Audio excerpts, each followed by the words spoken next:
출애굽기와 구속 역사에 관한 이해, 지난 시간에는 율법 계시에 대해서 살펴봤습니다.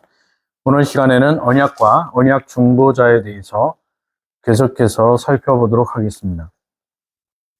교재 85쪽에 보시면 언약이 나옵니다.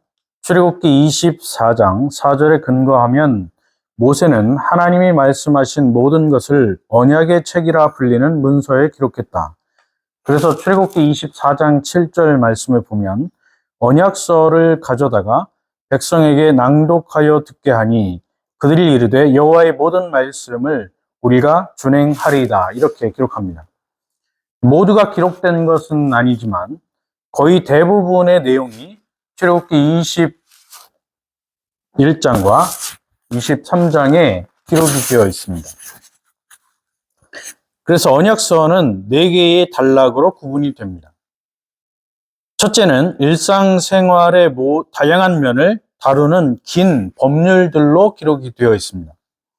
그래서 21장 1절부터 22장 20절까지 내용을 보면 노예제도에 대해서 다루고 있고, 사형제, 그리고 과실치사, 손해배상, 성범죄, 우상숭배, 고리대금에 대한 처벌법이 기록이 되고 있습니다. 그리고 두 번째 부분을 보면 하나님이 자기 백성들에게 기대하시는 모범적 행위들을 강조하는 도덕적인 명령들이 22장에서 23장 9절까지 기록이 됩니다. 이 내용을 보면 사회적인 책임과 거짓 증거, 그리고 불공정한 재판에 대해서 금지하는 그런 법률들이 기록이 되고 있습니다. 세 번째는 안식일과 종교적인 절기의 준수에 대한 교훈들을 다루고 있습니다. 23장에 보면 절기에 대한 규례들, 그리고 가나안에서 살아갈 때에 어떠한 신앙을 가지고 준수하면서 살아가야 되는가를 보여주고 있습니다. 네 번째는 하나님이 그들을 위해서 어떻게 행동하실 것인가에 대한 문제를 제시하고 있습니다. 그래서 23장 20절에서 33절까지의 말씀을 보면 여기에 예배에 관련된 법률들, 그리고 성소법, 각종 규례들, 이러한 내용들을 다루면서 금송아지 숭배, 그리고 거기에 대한 하나님의 진노가 어떻게 주어지는가를 구체적으로 보여주고 있습니다. 교재 86쪽 두 번째 단락에 보시면 알렉산더 박사는 21장 1절에서 23장 33절에 언약의 책을 설명하면서 몇 가지 중심 주제들을 제시한다. 첫째는 도덕적인 균형, 둘째는 생명의 존엄성, 셋째는 법률의 남용을 방지하는 그런 내용을 기록합니다. 그리고 넷째는 안식일과 종교 절기에 대한 지시이다. 이런 내용들을 21장 그리고 23장에 걸쳐서 기록하고 있다, 그렇게 소개하고 있습니다.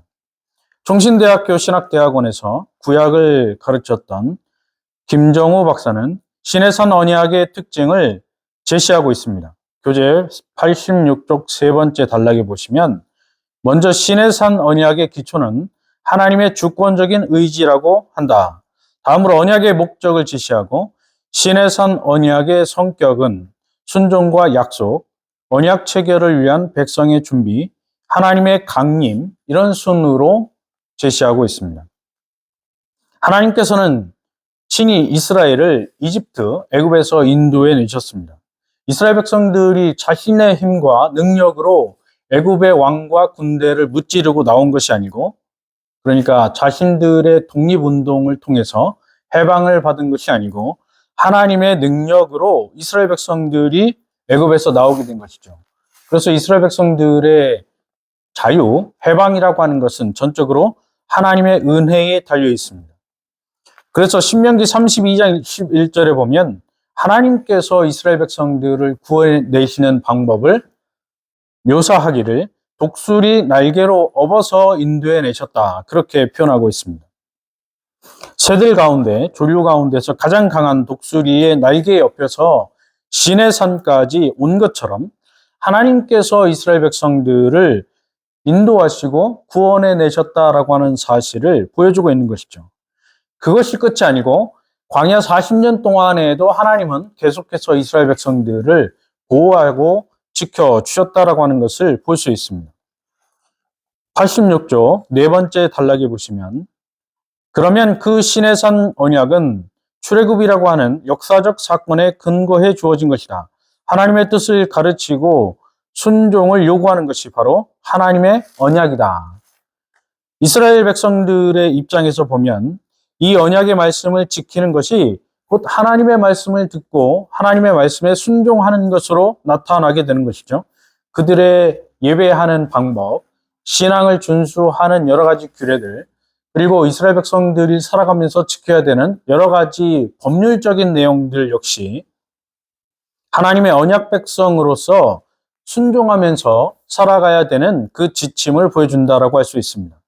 이스라엘이 언약을 지킬 때에 세 가지 특권을 누리게 되는데 첫 번째는 하나님의 소유가 되는 것이고 두 번째는 제사장 나라가 되는 것이고 세 번째는 거룩한 민족이 되는 것입니다.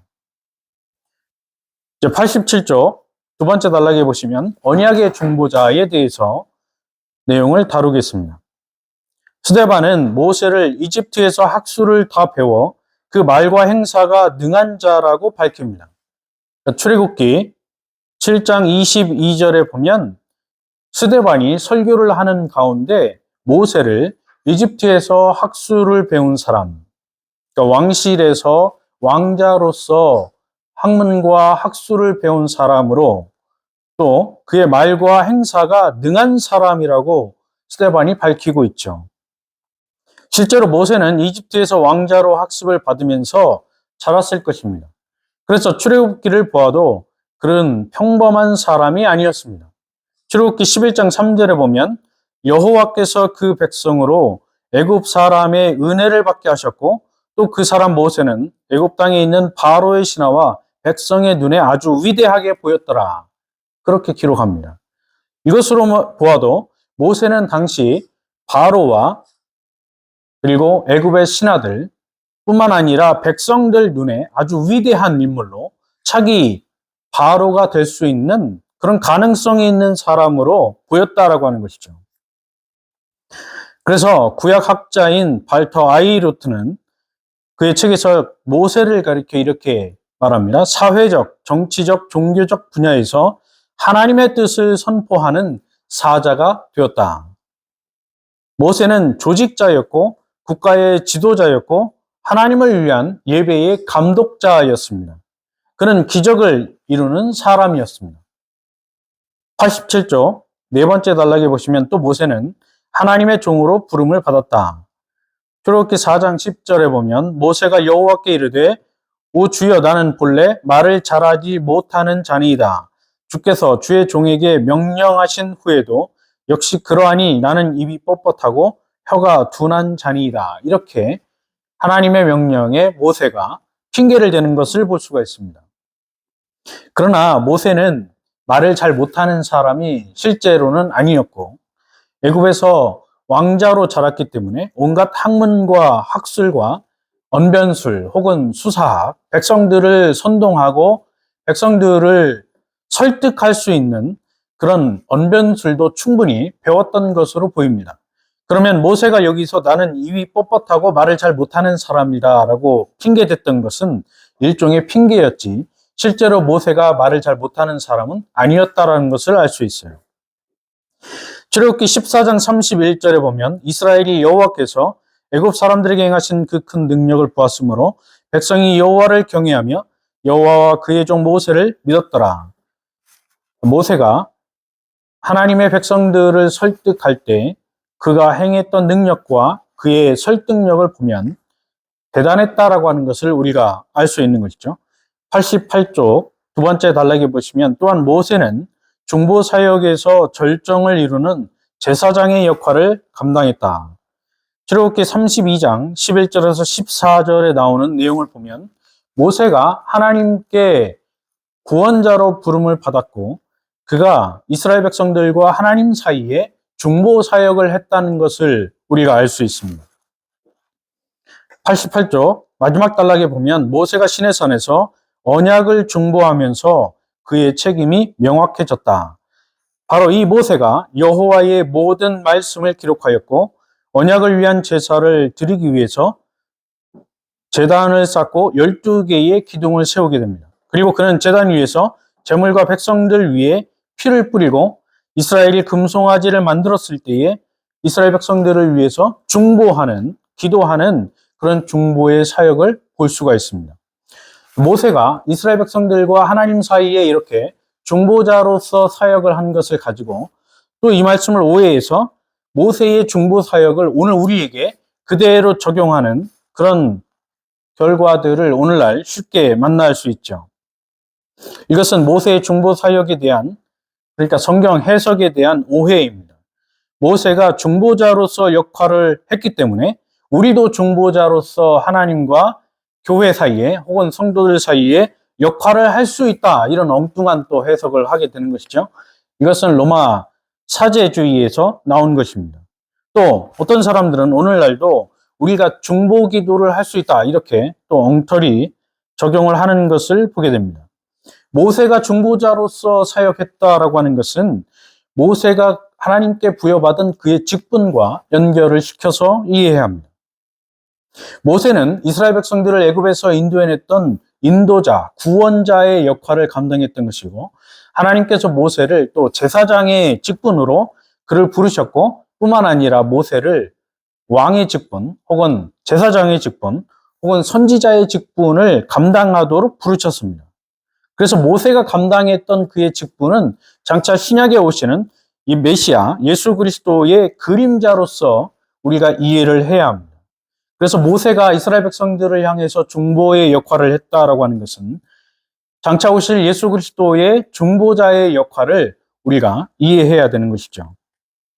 그래서 히브리서 3장 1절에서 10절에 보면 모세와 예수 그리스도를 비교하면서 모세보다 위대한 예수 그리스도가 이 땅에 오셔서 어떻게 중보자의 역할, 제사장의 역할, 그리고 선지자의 역할, 왕의 역할을 감당하셨는가를 분명하게 기록하고 있습니다. 그래서 모세는 장차 신약에 오실 예수 그리스도의 그리스도 직분에 대한 예표론으로서 우리가 이해해야 된다라고 하는 것이 성경의 올바른 이해의 방법입니다. 오늘 내용은 여기까지 하도록 하겠습니다. 다음 시간에는 하나님의 임재에 대해서 살펴보도록 하겠습니다. 감사합니다.